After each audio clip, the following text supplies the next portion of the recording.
Guess what month this is? October! I'm sorry. Today, I'm going to be reading scary stories for this month of October, the month of Halloween.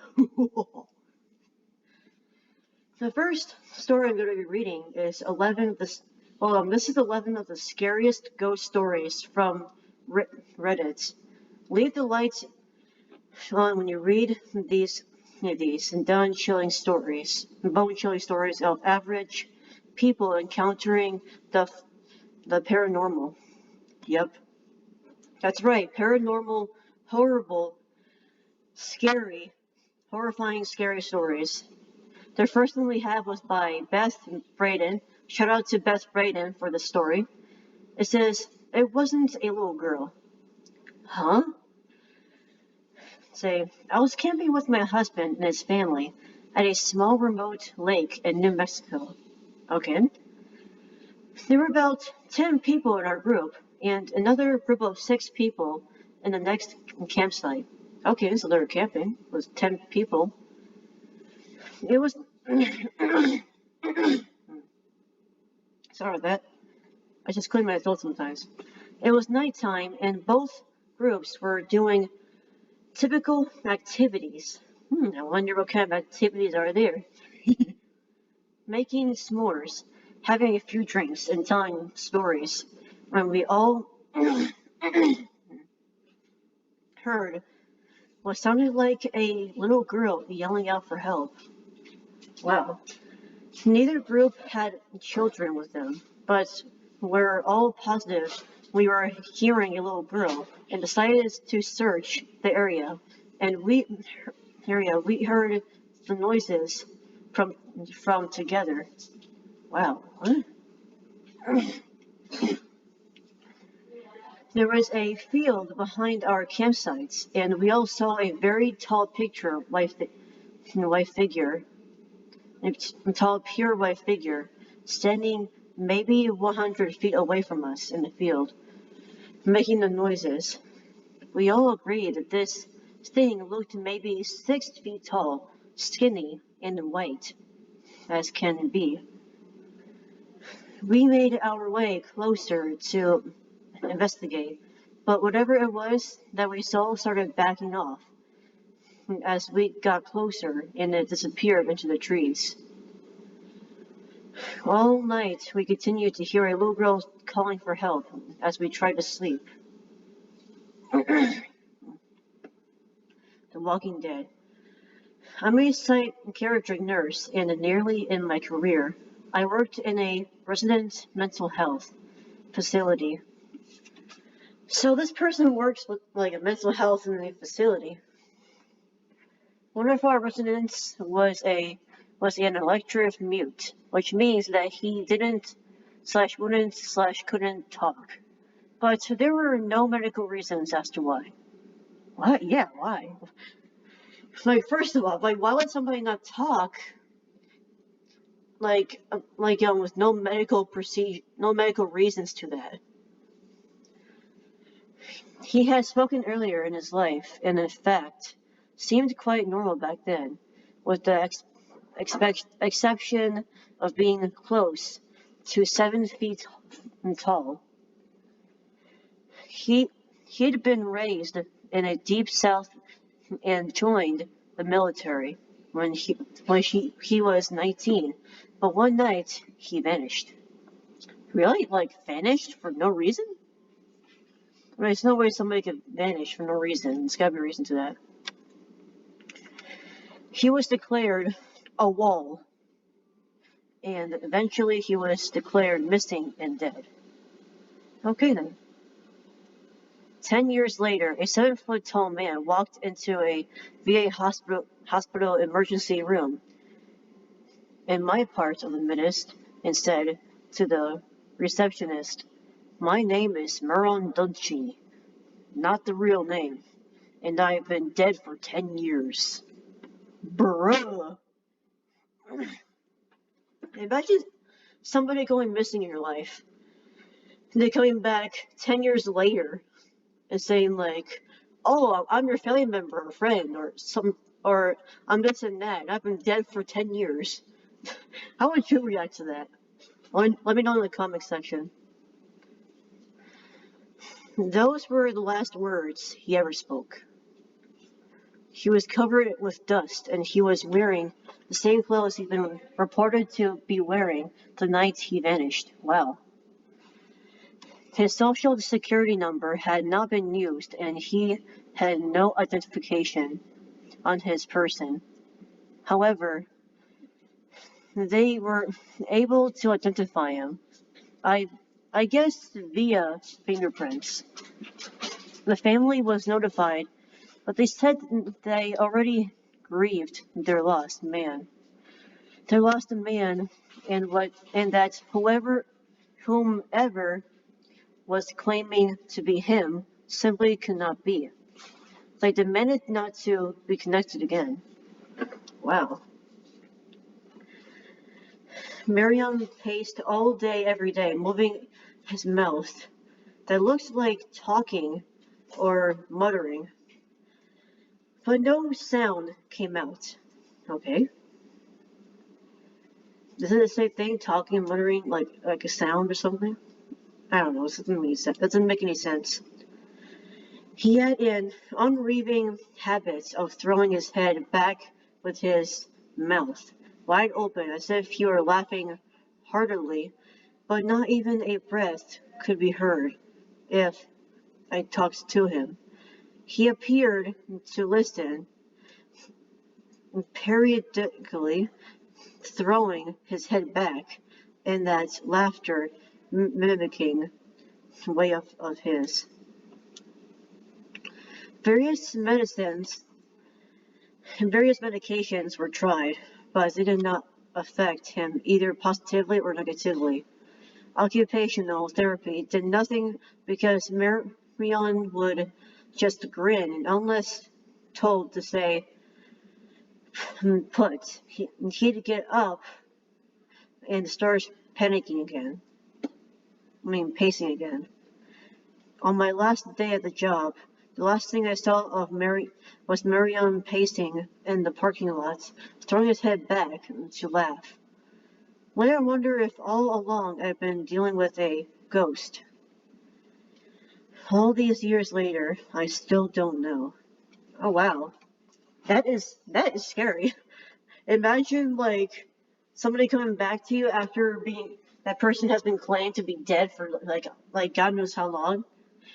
And that person acts very psychotically in a way that makes you wonder if that person's actually okay or not, or like a real person or a ghost, right? I don't know how would you react if that same thing happened to you in real life? Let me know in your comment section below. The unrest stopped. Unrest stop? Okay.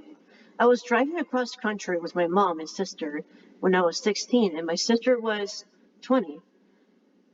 It was late, but we were well rested, still, and alert. We were driving along in interstate and needed gas and a bathroom break, so we stopped at the only rest stop in 200 miles. There was a van full of teenagers on a road trip at a gas station, as well as a small gray car parked at the pump in front of us, with two young men standing still outside of it. When we got there, something felt wrong. We'd been on the road for days and seen many rest stops at night, and had never been afraid until then. My mom and sister went inside, and I stayed in the car. I heard the teenagers say they were creeped out and couldn't get the pump to work, and they left in a hurry.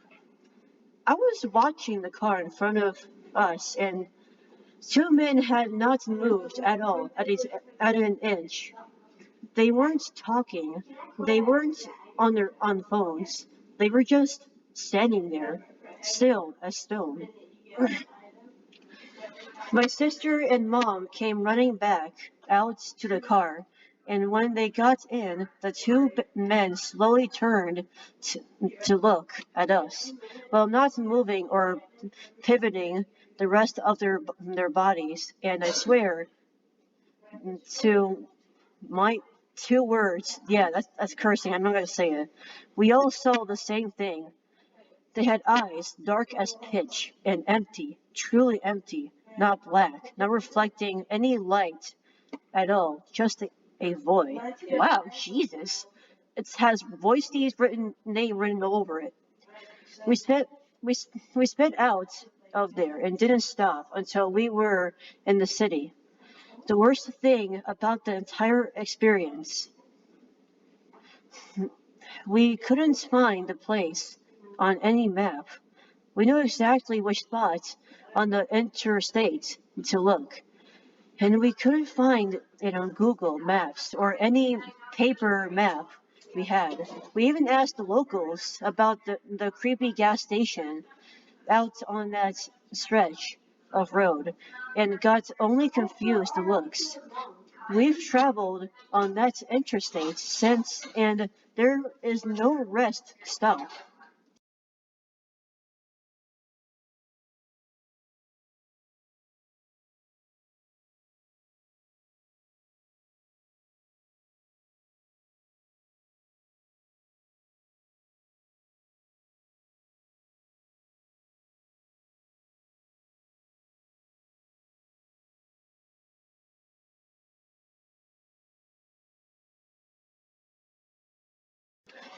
That story was quite scary. I'm not gonna lie, it was scary.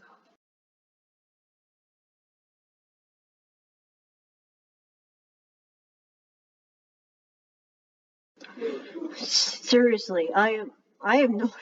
I mean, I never liked. I'm the kind of person that gets creeped out with people with no eyes or like white eyes too. And this is one creepy video, not video. This one is one creepy story. I'm not gonna lie. This story can easily bring a chill to somebody's spine. Seriously. This one we have is it came for us in the graveyard. Okay, that's definitely not scary at all. Pretty sus. We were driving my friend's really old beat up Subaru through a massive graveyard. We stopped and walked down a hill and came across a little pond. There was someone sitting on a rock on the other side of the pond. The figure was all black, and we couldn't make out any features other than the fact it looked like a man who was wearing some old that style top hat.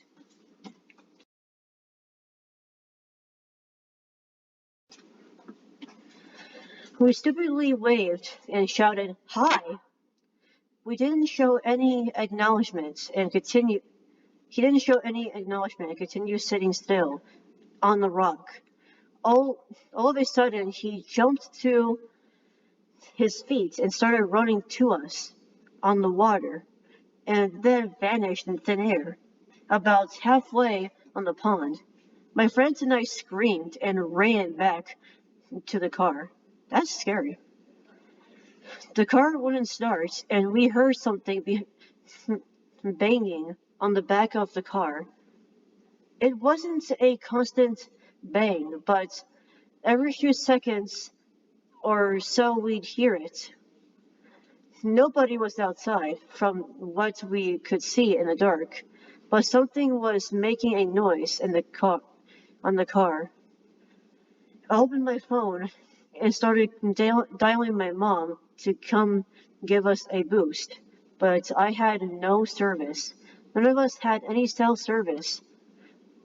The next 30 minutes were spent trying to get her car started.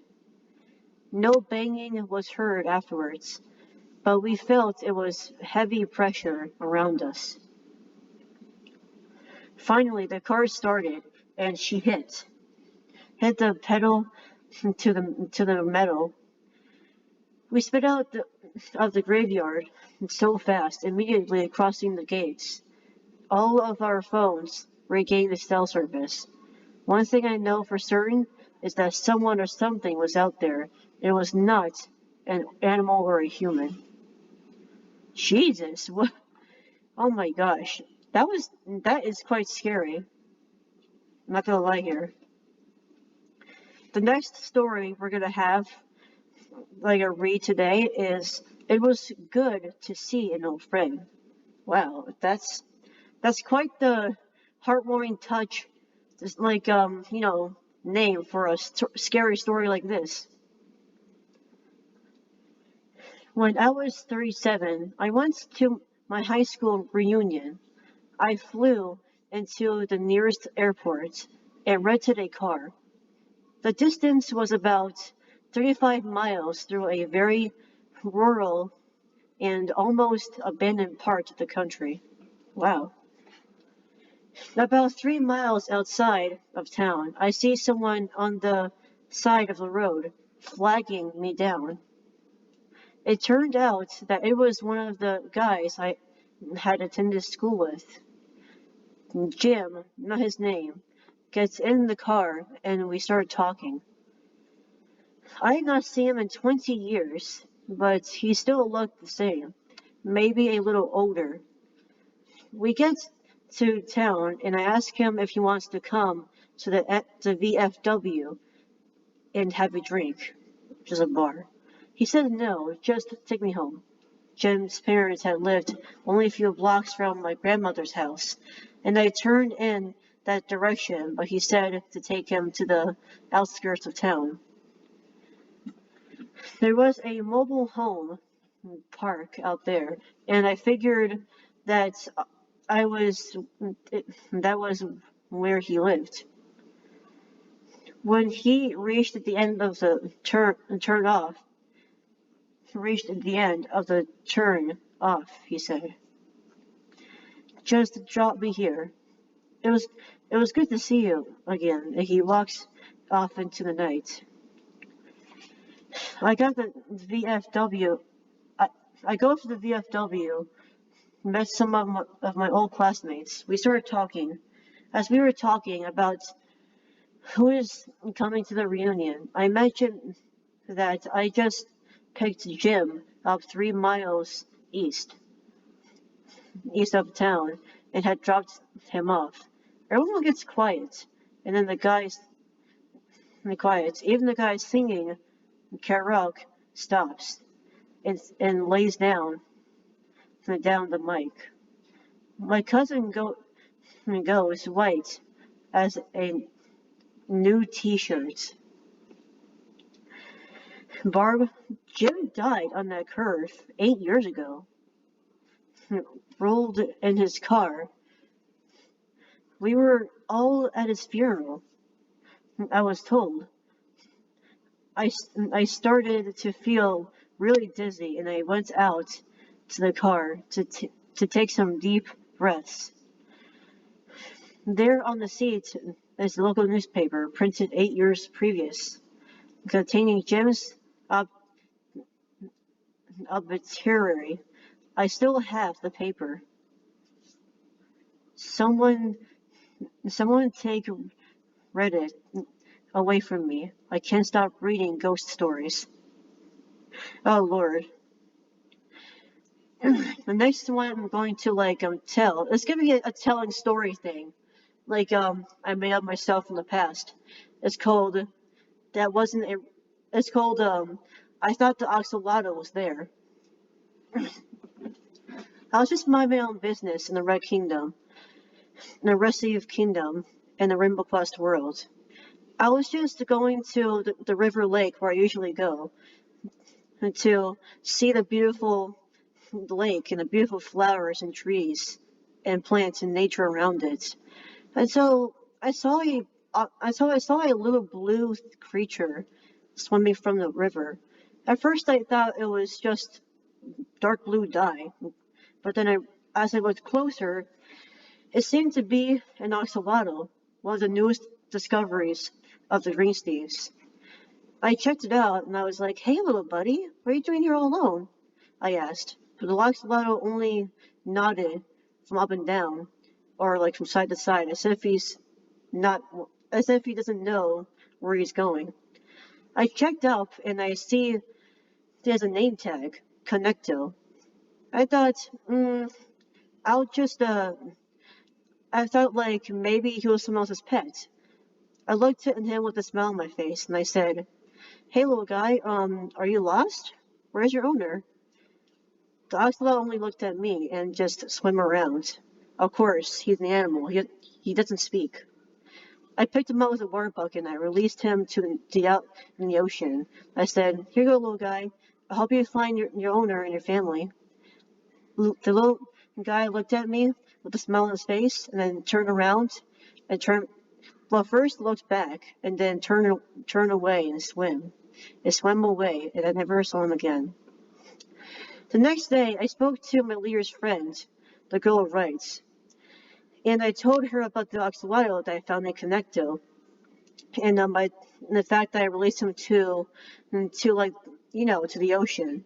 The girl looked very shocked, and with tears coming from her eyes. I asked her, "What's going on? Are you okay?" She looked at me with great concern and said, "Rusty, but how can that be possible? Connecto died after getting hit by a drowned when I was having a peaceful swimming time with him throughout the wild in the ocean." After that, I was shocked, and at first I thought it was a joke. I said, "This is a joke, right?" Very funny, Gigi, very funny. She turned to me with a serious look on her face and said, "I wish I was joking, but why would I joke about something like this? I'm not joking." He turned to me, and I turned to her, and with a scared look in my face, and wondered, "What? Then does that mean, did I see Connecto as a spirit? Did I see him as a ghost on the same place where he died? I don't know. I don't know for certain, but something was definitely wrong inside the waters. Ever since that day, I never visited that ocean where I dropped that so-called Connecto axolotl in ever again. I only checked out through the lake. But every time I look through the lake, it reminds me of the time when I saw the axolotl Connecto, the rare blue axolotl, or so I thought. Turns around with no eyes. Wow, that story was crazy. I'm not gonna lie here. It sounds similar to this story. I swear, I'm not copying from this story. That story was made up before I read this one. Now, why would I ever I would not want to just try to make a same thing and just say, "Oh, it's mine." No, I'm not the kind of person that wants to claim something that's mine. So, the next story I'm going to read is Hell Hath No Fury Like a Woman Scorned. Well, this one's quite the short story. I'm going to read this one and that one, and it'll be in the end for this video. After we moved into our home, we were told a woman had died there at the hands of her abusive husband.